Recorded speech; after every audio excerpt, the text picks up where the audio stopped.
बिस्मिल्लाहिर्रहमानिर्रहीम। वो तमाम लोग जिनकी ग्रेजुएशन या बीए कंप्लीट है और अपना कैरियर बैंकिंग सेक्टर से स्टार्ट करना चाहते हैं तो उनके लिए बैंक ऑफ पंजाब ने कुछ वैकेंसीज अनाउंस की हैं। आज की इस वीडियो के अंदर मैं आपके साथ इन वैकेंसीज़ की कंप्लीट डिटेल शेयर करूंगा। इसके साथ साथ मैं आपको इसका जो ऑनलाइन तरीका है अप्लाई करने का वो भी आपको सिखाऊंगा। यह मैं दिखाऊँ तो आपके सामने वेबसाइट ओपन है बैंक ऑफ पंजाब की, career with bank of Punjab. ये इनका पोर्टल है, इनकी ऑफिशियल जो वेबसाइट है उसके अंदर। यहाँ से मैं दिखाऊँ तो मुख्तलिफ वैकेंसीज डिफरेंट टाइम्स के अंदर इसके अंदर अनाउंस होती रहती हैं। आप ये देखें ना, ये जो पहली पोस्ट है ये 17/7/24 इसकी क्लोजिंग डेट है। 7 तारीख को अनाउंस हुई थी और 17/7/24 को इसकी क्लोजिंग है। इसी तरह यहाँ पे नीचे देखें तो ये वैकेंसीज है, इसकी देखें तो 3 को अनाउंस हुई थी और 22/7 को क्लोजिंग है। इसी तरीके से यहाँ पे देखें तो ये 3 को अनाउंस हुई थी और 23/7 को इसकी क्लोजिंग है। अच्छा, इस पे डिफरेंट वैकेंसीज हैं।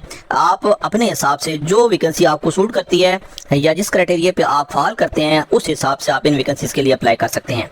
यहाँ से मैं आपको दिखाऊं तो ईच एंड एवरीथिंग यहाँ से नज़र आ रहा है कि आपको जिस वैकेंसीज के लिए आप अप्लाई करना चाह रहे हैं वो आपको किस जगह पे अपॉइंट करेंगे। अब मैं मिसाल देता हूँ। यहाँ से देखें ना, ये आपके पास आ रहा है, सबसे ऊपर देखें तो यहाँ पे आ रहा है जॉब डिस्क्रिप्शन आ रही है आपके पास, यानी जो जॉब या टाइटल है वो आपके पास आ रहा है। अब यहाँ से आपको नज़र आ रहा है प्लेस ऑफ पोस्टिंग भी। अगर आप इस जॉब के लिए अप्लाई करते हैं, आपकी सिलेक्शन हो जाती है तो आपको इस जगह पे एस सिटी के अंदर सर्व करना पड़ेगा। इसके साथ जहाँ पे इसकी ग्रेड या रेंज भी आई हुई है और उसके बाद जो डेट है, इनकी स्टार्टिंग डेट है और जो क्लोजिंग डेट है उस जॉब के लिए वो भी यहाँ पे नज़र आ रही है। ठीक है जी। अच्छा, अब मैं थोड़ा सा बता दूँ पहले जनरली, फिर आपको फर्दर बताता हूँ कि इनमें से कौन सी वैकेंसी जो ज़्यादा सूटेबल है जिसके लिए आप अप्लाई कर सकते हैं। अच्छा, सबसे पहले मैं आपको दिखाऊँ, अब ये वैकेंसीज है, इसका जो हेड ऑफिस है ये लाहौर के अंदर आपको सर्व करना पड़ेगा और इसका ये ग्रेड है और इसकी जो क्लोजिंग डेट है 17/7/24, यानी कल आप कह सकते हैं कि इसकी जो लास्ट डेट है इसकी अप्लाई करने की। इसी तरह नीचे देखें, ये जो है आपका officer risk assessment and governance, head office का भी लाहौर के अंदर आपको काम करना पड़ेगा और इसके अलावा जो इसकी क्लोजिंग डेट है ये 22/7/24 है। अच्छा, इसी तरह मैनेजर साइबर सिक्योरिटी आर्किटेक्ट की पोस्ट है, ये हेड ऑफिस लाहौर के अंदर आपको काम करना पड़ेगा और ये इसका स्केल है और इसकी जो लास्ट डेट है 23/7/2024। यहाँ तक मेरे ख्याल में समझ आ गया। अब ये टाइम टू टाइम इसके अंदर जो जॉब्स हैं वो आती रहती हैं इनके पोर्टल के अंदर, जो इनकी रिक्वायरमेट होती है across the Punjab, across the country, तो उस हिसाब से यहाँ पे पोर्टल के अंदर अपलोड भी कर देते हैं और इसके अलावा जो इनके मेन न्यूज़पेपर होते हैं उनके अंदर भी इनकी अनाउंसमेंट हो जाती है। अच्छा, मैं अब आपको जिस तरफ लेके आ रहा हूँ, ये जो लास्ट वाली वैकेंसीज हैं ये बिल्कुल आजकल के अंदर अनाउंस हुई हैं। ठीक है जी। अब यहाँ से मैं आपको दिखाऊँ तो ये जो वैकेंसी है टेलर की, ये यहाँ पे नज़र आ रहा है मल्टीपल से मुराद यह है कि किसी भी सिटी के अंदर आपको अपॉइंट किया जा सकता है, इसका एग्जैक्ट नहीं है। स्केल आपको नज़र आ रहा है, इसकी जो लास्ट डेट है वो 25/7/2024 है, यानी 25/7 इसकी लास्ट डेट है। उससे पहले आप इसके लिए अप्लाई करना चाहते हैं तो कर सकते हैं। साथ नीचे देखें तो मैनेजर ह्यूमन रिसोर्स की जॉब है और इसके लिए आपको कराची के अंदर अपॉइंट किया जाएगा और इसकी जो लास्ट डेट है वो 25/7/2024 है। इसी तरह नीचे देखें तो मैनेजर फाइनेंस है, कराची के अंदर इसकी पोस्ट है और ये जो इसकी लास्ट डेट है 26/7/24 इसकी जो लास्ट डेट है। अच्छा, अब करना क्या है जी, आपने करना सिंपल ये है कि मिसाल मैं देता हूँ कि यहाँ पे एक है जी बैंक टेलर की जॉब है। ठीक है, अब इसकी टेलर की जॉब है तो आपने क्या करना है कि सबसे पहले उस जॉब की डिस्क्रिप्शन पढ़नी है कि ये जो जॉब है इसकी डिस्क्रिप्शन क्या है, इसकी नेचर क्या है, रिस्पॉन्सिबिलिटीज़ क्या हैं, आपको क्या कौन से जो हैं काम करने पड़ेंगे, ये सारा। आप इसके लिए क्या करेंगे कि उस जॉब के ऊपर जाके, यहाँ पे देखिए टेलर लगा हुआ है तो इसके ऊपर जाके आपने क्लिक कर देना है। अब यहाँ से मैं क्लिक करता हूँ तो इसका जो एडवर्टाइजमेंट है तो यहाँ से ऊपर, यहाँ से देखिए PDF फॉर्म के अंदर में आ रहा है ओपन का साइन, यहाँ से हम इसको ओपन कर लेते हैं जी। अब यहाँ से देखें जी, इस जॉब की जो डिस्क्रिप्शन है ये सारा ओपन हो गया है, जो बैंक टेलर की मैं बात कर रहा हूँ। यहाँ पे देखें आपको डिफरेंट चीज़ें मिलेंगी। ठीक है जी। यहाँ से मैं आपको दिखाऊँ तो ये जो जॉब है इसका नाम है बैंक टेलर, यहाँ से नज़र भी आ रहा है, इसका ग्रेड भी आपको नज़र आ रहा है। उसके बाद इसकी जो लोकेशन है मल्टीपल सिटीज़ हैं, पाकिस्तान के किसी शहर के अंदर भी आपको अपॉइंट किया जा सकता है। अच्छा, अब यहाँ पे देखें तो ये इस जॉब की जो नेचर है या डिस्क्रिप्शन है या रिस्पॉन्सिबिलिटी आपको नज़र आ रही हैं। अगर आप इस जॉब के लिए अप्लाई करना चाहते हैं तो आपका जो फॉरेन करेंसी है उस एक्सचेंज रेट्स है या उसका कन्वर्जन मेथड है वो आपको अच्छी तरह आना चाहिए। ठीक है जी। आपकी जो कस्टमर स्किल्स होती हैं, लोगों से बात करना, इंटरेक्ट करना, उनकी ट्रांजेक्शन करना, ये आपको अच्छी तरीके से पता होना चाहिए। डाटा एंट्री का काम आपको आना चाहिए, रिकॉर्ड को मेंटेन करना आपको आना चाहिए। इसके अलावा आपको जितनी फ्रॉडलेंट एक्टिविटीज़ होती हैं ट्रांजेक्शन के अंदर उससे आप वेल अवेयर हों, चीज़ों को फ़ौरन से पहले भांप लें कि इसके अंदर कोई रिस्क है या इसके अंदर कोई ऐसी एक्टिविटीज़ होने जा रही हैं जो बैंक के लिए या जो कस्टमर है उसके लिए नुकसानदेह हो सकती हैं, तो ये चीज़ें आपको पता होना चाहिए। आपकी लोगों के साथ इंटरेक्ट करना वो बेहतर होना चाहिए, पॉलिसीज़ को मेंटेन करना, एक्यूरेट करना, ये सारी चीज़ें देखिए यहाँ से नजर आ रही हैं। यानी जो बैंक की जो मेन जॉब्स होती हैं, फ्रंट लाइन पर्सन जो होता है टेलर, बैंक टेलर, ये वो वाली चीज़ें सारी की सारी। अब ये तो समझ आ गई इसकी रिस्पॉन्सिबिलिटी। अगर आप इस जॉब के लिए अप्लाई करना चाहते हैं तो उसके लिए क्या है, यहाँ से मैं आपको दिखाऊँ तो क्वालिफिकेशन नज़र आ रही है। क्वालिफिकेशन भी ये है, कहता है जी मिनिमम बैचलर डिग्री होनी चाहिए आपकी फ्रॉम HEC यूनिवर्सिटी, किसी भी यूनिवर्सिटी, फॉरेन है, पाकिस्तानी है, लोकल है, उसकी आपकी मिनिमम ग्रेजुएशन होनी चाहिए किसी भी सब्जेक्ट के अंदर।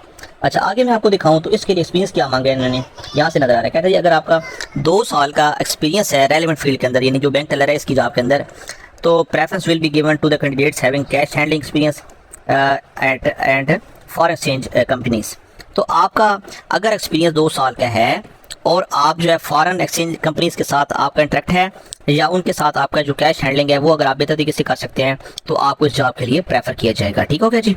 अच्छा जी, अब इसके बाद यहाँ से नीचे देखें तो एज भी नज़र आ रही है आपको, ये आ रही है जी age not more than 30 years age date of application. तो जो इसकी एज है, यानी आपको कह रहा हूँ कि इसकी जो लास्ट डेट है उससे उस तक आपकी 30 साल से ऊपर नहीं होनी चाहिए, 30 ईयर्स तक होनी चाहिए। यहाँ पर नीचे देखें उस जॉब की कुछ डिस्क्रिप्शन भी नज़र आ रही है। कहता है शॉर्ट लिस्ट जो कैंडिडेट होंगे उनको ही इंटरव्यू के लिए बुलाया जाएगा, TAT आपको नहीं मिलेगा। बैंक ऑफ पंजाब इस बात पे अथॉरिटी रखता है, वो किसी भी टाइम ये जो वैकेंसीज है उसको कम भी कर सकता है, ज़्यादा भी कर सकता है, इसको कैंसिल भी कर सकता है। ठीक है जी। उसके अलावा जो इसकी लास्ट डेट है यहाँ पे देखें 25 जुलाई 2024 है, इससे पहले आपने अप्लाई करना है इस जॉब के लिए। तो यानी 25 जुलाई तक अगर आपकी एज 30 ईयर्स तक है तो आप इसके लिए अप्लाई कर सकते हैं, अगर मोर देन 30 है तो फिर इस जॉब के लिए अप्लाई नहीं कर सकते। यहाँ तक समझ आ गया मेरे ख्याल में। अब ये हमने ऐड पढ़ लिया, अब हमने करना क्या है, अब करना ये है कि सिंपल वापस आ जाना है उसी जॉब के पोर्टल पे। अच्छा जी, अब वापस आ गए, अब ये जॉब हमने सारी पढ़ लिया है, हमें नज़र आ रहा है कि ये जॉब हमारे लिए सूटेबल है, तो यहाँ से सिंपल आपने क्या करना है, अप्लाई नाउ, यहाँ से नज़र आ रहा है जी, इस पर जाके ओपन कर लेना है जी। अब इसको ओपन करेंगे तो सिंपल आपके सामने इसका पोर्टल ओपन हो जाएगा। यहाँ से देखिए जी ये आपके पास आ गया है। अब यहाँ से स्टार्ट हो रही है आपकी सारी इन्फॉर्मेशन जो ऑनलाइन इसका अप्लाई करने का मेथड है। यहाँ पे सबसे ऊपर देखें जी, आपसे कह रहा है जी पर्सनल इन्फॉर्मेशन दी, सबसे ऊपर अपना नाम लिखना है as per CNIC as per your matriculation document. ठीक है जी। उसके बाद CNIC नंबर ये फॉर्मेट दिया हुआ है, डैशेस के साथ आपने लिखना है। डेट ऑफ बर्थ आपने जो एक्चुअल आपकी एक्यूरेट है वो आपने यहाँ से सिलेक्ट कर लेनी है, नीचे यहाँ पे देखिए कैलेंडर बना हुआ है इसमें से। अच्छा इसके बाद फादर नेम आपका आ जाएगा, सिंपल फादर गार्डियन नेम यहाँ से आ जाएगा। अगर आपका हस्बैंड है तो यहाँ से सबसे कर लेते हैं, वो गार्डियन है तो यहाँ से गार्डियन कर सकते हैं। अगर आप फादर नाम लिखना चाहते हैं तो यहाँ पे फादर करके नीचे उसका नाम यहाँ से इसका नाम लिख देंगे यहाँ पे। ठीक हो गया जी। इसके बाद देखिए यहाँ पे परमानेंट एड्रेस आ जाएगा, आपका जो CNIC पे लिखा हुआ है परमानेंट एड्रेस वो आपने यहाँ पे लिख देना है। उसके बाद नीचे दिखाऊं तो यहाँ से आपका डिस्ट्रिक्ट नज़र आ रहा है, डिस्ट्रिक्ट के लिए क्या करेंगे, यहाँ से नीचे स्क्रॉल डाउन करेंगे तो सारे डिस्ट्रिक्ट आना शुरू हो गए हैं। अब जो आपका डिस्ट्रिक्ट है वो आप यहाँ सेलेक्ट कर लेंगे। उसके बाद सिटी आ जाएगा, सिटी जिस शहर से बिलोंग करते हैं वो आपने यहाँ से सिलेक्ट कर लेना है। उसके बाद आपका प्रेजेंट एड्रेस, जिस जगह पे आप रह रहे हैं, ठीक है जी, जिसके लिए आप पोस्ट एड्रेस चूज़ करना चाहते हैं या आपका प्रेजेंट एड्रेस है वो आप यहाँ पे लिख सकते हैं। उसके बाद अगेन आपसे डिस्ट्रिक्ट पूछ रहा है, फिर आपसे सिटी का नाम पूछ रहा है, यहाँ से देखिए सिटी आ रहा है, डिस्ट्रिक्ट आ रहा है। अच्छा प्रेफर टेस्टिंग सेंटर, अब यहाँ से देखिएगा जी, अब ये है कि आप इस जॉब के लिए अप्लाई करना चाह रहे हैं तो किस जगह पे आप टेस्ट देना चाहते हैं, कौन सा जो एरिया है या कौन सा सिटी है जो आपके लिए सूटेबल है। जो आपके यहाँ पे देखें तो 2 आ रहे हैं, रावलपिंडी, लाहौर, कराची। तो जो एरिया आपको ज़्यादा सूट करता है उसको आप सेलेक्ट कर सकते हैं। मिसाल के तौर पे लाहौर है, कराची, जो आपको इन तीनों में से नज़दीक पड़ता है या आपके लिए कन्वीनियंट है, आप यहाँ से इसको चूज़ कर सकते हैं। उसके बाद नीचे देखें तो सिंपल आपका यहाँ से मोबाइल नंबर आ रहा है, ये देखें ये। उसके बाद जो मिसाइल आपका किस डिस्ट्रिक्ट का है या किस सिटी का है, यहाँ से सिंपल आप जब इसको क्लिक करेंगे तो नीचे सिटी सारे ओपन हो जाएंगे और यहाँ से आप जो भी है आप उसको सेलेक्ट कर सकते हैं। उसके बाद लैंडलाइन PTCL अगर आपका नंबर है तो ठीक, नहीं तो मोबाइल नंबर लिख दें।